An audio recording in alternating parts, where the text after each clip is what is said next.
Iya, ini adalah part 2 dari gua mantan atlet renang. Sorry kalau uploadnya lama, soalnya gua males ngedit. Setelah semua itu akhirnya gue ikut perlombaan. Dan ya tetap kalah ya, tapi ya seru sih perlombaannya. Tapi yang seru tuh adalah gitu, yang seru tuh. Yang seru tuh perlombaan para pelatih. Jadi pelatih nanti lomba gitu, lomba renang. Jadi di akhir-akhirin tuh ada event gitu, jadi pelatih ikut lomba. Nah, yang kayak gue tadi bilang, si Mas Iron ini tuh pengen semuanya serba cepat, terutama lompatnya. Nah, ini orang malah loncat paling terakhir. Jadi semuanya udah pada loncat nih, udah pada loncat. Nah, dia baru loncat, anjir, kan gue kaget. Hah, kok dia malah lama gitu? Dia malah kayak ngayungin tangan ke belakang terus baru loncat. Padahal yang lain langsung gitu, langsung loncat ke bawah. Nah, BTW dia tuh pendek ya. Jadi ya, gua nggak punya masalah sama orang pendek, cuman dia kebetulan aja pendek. Dia tuh udah loncat paling terakhir, terus paling pendek, tapi dia juara satu, anjir, aneh banget. Dia tuh nggak tahu ya, umur yang gue liat tuh dia udah kayak 37, nggak tahu, pokoknya udah kayak mau deket-deketan 40 lah. Tapi dia juara satu, anjir, kayak dia lompat paling terakhir, dia paling pendek, tapi dia juara satu. Apa maksud gitu? Gua nggak ngerti lagi. Dah, dia aneh banget. Dia tuh jago banget, tapi dia sendiri muridnya paling sedikit. Pas zaman gue itu masih 4, nggak tahu sekarang gimana, karena gue udah jarang latihan dan gue udah nggak latihan sama dia lagi sih. Dan suatu hari di sekolah gua, satu sekolah tuh udah tahu kalau gue les renang, dan soalnya guru PJOK gue nanya. Terus suatu hari juga guru olahraga gue ini bilang ke ibu gue yang lagi jemput gue tuh, "Bu, ini Mira lebih bagus kalau diikutkan ke klub. Saya punya kenalan guru renang, dia sudah mencetak banyak atlet hebat."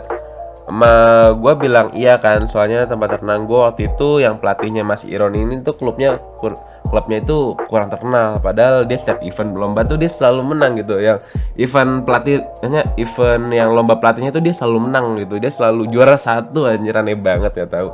Tapi atletnya tuh cetak atlet dia tuh mungkin kurang, jadi nggak ada yang percaya kali ya. Dia percaya sama yang udah nyetak atlet banyak gitu, nyetak atlet terkenal yang banyak.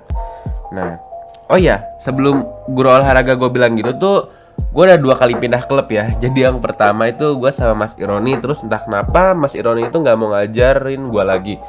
Tahu udah kenapa? Terus akhirnya gue ganti pelatih di dalam kota, bukan di kampung lagi, tapi di kotanya. Nah, panggil aja dia Pak Johan.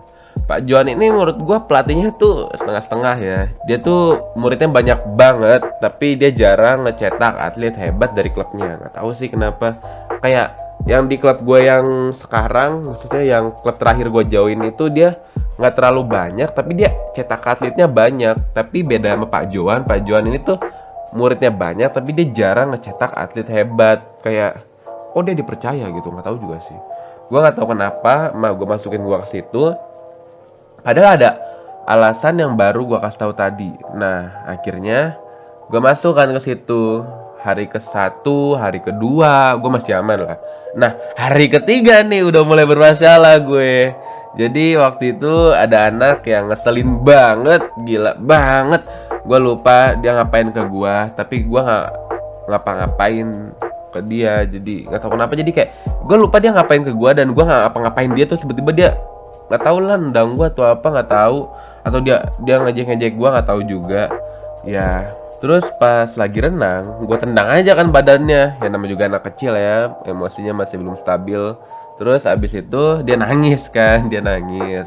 Yang lain nggak lihat gue nendang dia. Terus dia nangis, pas ditanya kenapa, kamu kenapa? Ditendang sama dia. Terus pada ngeliat gue kan, gue di mana tuh, gue anak baru gitu. Terus gue jawab aja, kamu duluan ngejek aku. Ya kita disuruh maaf-maafan, terus besoknya gue nggak balik lagi. Katanya sih, kata mak gue, pelatihnya udah nggak mau ngelatih gue lagi, nggak tahu udah kayak anjir. Nah, di situ tuh ortu gue mohon lagi tuh sama Mas Ironi buat ngelatih gue, karena Mas Ironi itu hebat. Dia tuh perenang yang hebat, tapi entah kenapa dia atlet dia tuh cuman 4 gitu, nggak tahu ya kenapa ya, nggak ngerti juga gue kasihan sih sama ortu gue. Dan gue ngerasa gue harus latihan lebih bagus lagi dan nggak mentingin ego gue semata gitu. Gila, keren banget nggak gue, anjir.